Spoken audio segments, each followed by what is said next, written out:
today is a sad day for the sport.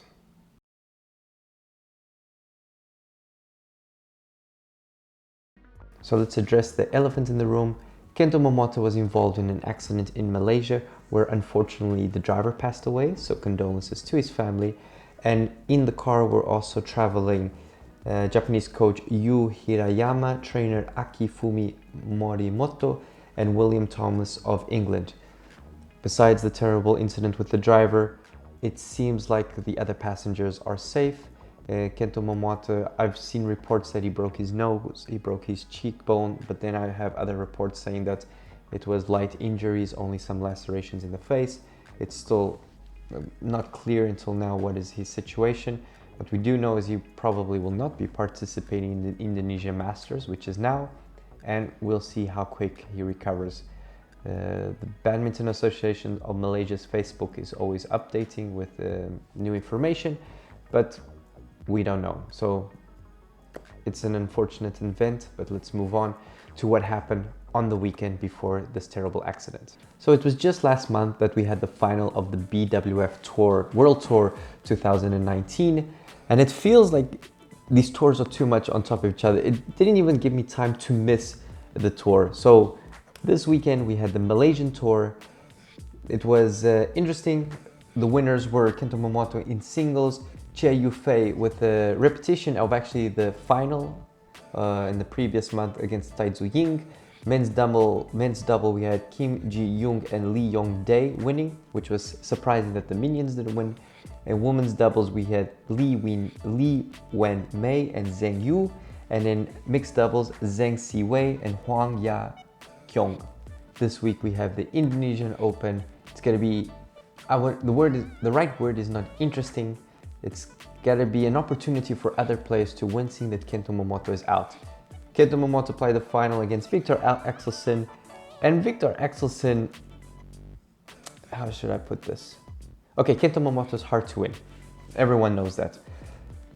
I haven't read why Viktor Axelsen, it seemed like he quit in the second set, like he gave up, which I'm not sure, because this is my assumption watching, but my reaction is, even if you're gonna give up, make a show. Like, he wasn't even running to the shuttles, he was like doing this little kind of running kind of thing. Then be a showman, like do some showmanship. People paid for their ticket to watch you play. I know it must be very hard and demotivating to be losing against Kento. He barely made double digits in the second set, but if you're gonna lose, at least lose in spectacular fashion. And I think Viktor Axelsen didn't do that. And I think this showmanship is something that's missing in badminton. I was listening to the Volantwear podcast. The Volantwear guys have this podcast, and this week they had, let me just pull it up so I can see quickly. Okay, so they had Subtle Badminton Traits, a chat with Joseph Sutrizna, I can't pronounce his name, but with the guest, and he was pointing out that there is missing a bit of showmanship. Everyone's like super serious, don't really celebrate. And even though I personally don't like Carolina Marin's screaming, at least she does have this burst of energy. And I think badminton, they were touching that there is a lack of showmanship, and for whoever's watching, if you don't understand the sport, it might be a bit boring. I do agree that badminton does need more showmanship, so I would like to see some more like celebrations and also give the players freedom. They don't have to taunt the adversary, but they should be able to celebrate more. Check out the Badminton podcast, it's very interesting, the talks that they're having. So I definitely recommend, and definitely recommend the episode number 22, Subtle Badminton Traits. Okay, so I've been out of the YouTube game for some time because I was traveling.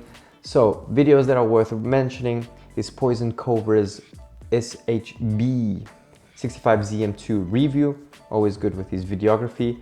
We have Ben Beckham from Swift Badminton talking about the badminton all the pro players have played in Indonesia. Interesting insight, he was a professional player, so it's always good to get his feedback even though it was an ex-player, still good.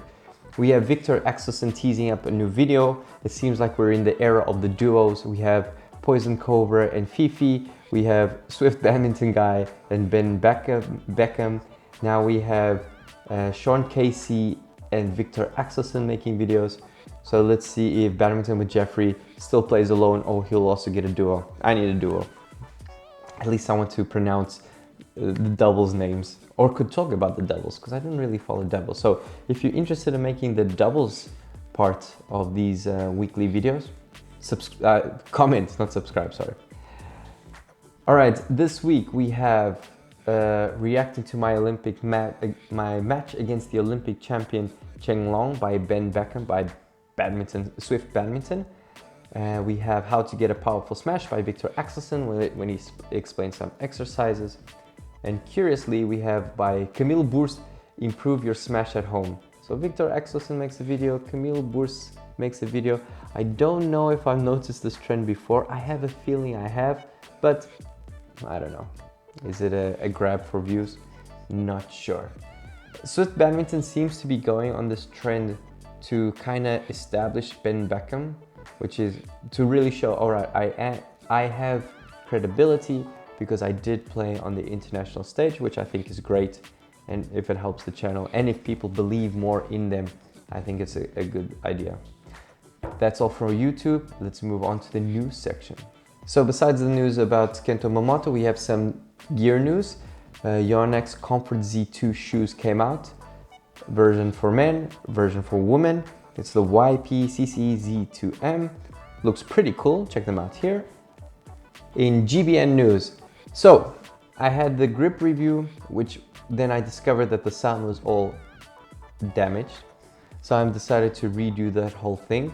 I also bought a racket stringing machine, which I'm going to do a review about, the Pro Pros badminton specific one, and I had some issues, spoiler alert. And after that is done, I'll also do the bag review of a bag that I got in Japan. I've planned out now the shots, and hopefully I can get some inspiration by Poison Cobra and do something with the more challenging videography. So stay tuned, hit that subscribe button, and see you guys after the Indonesian Open.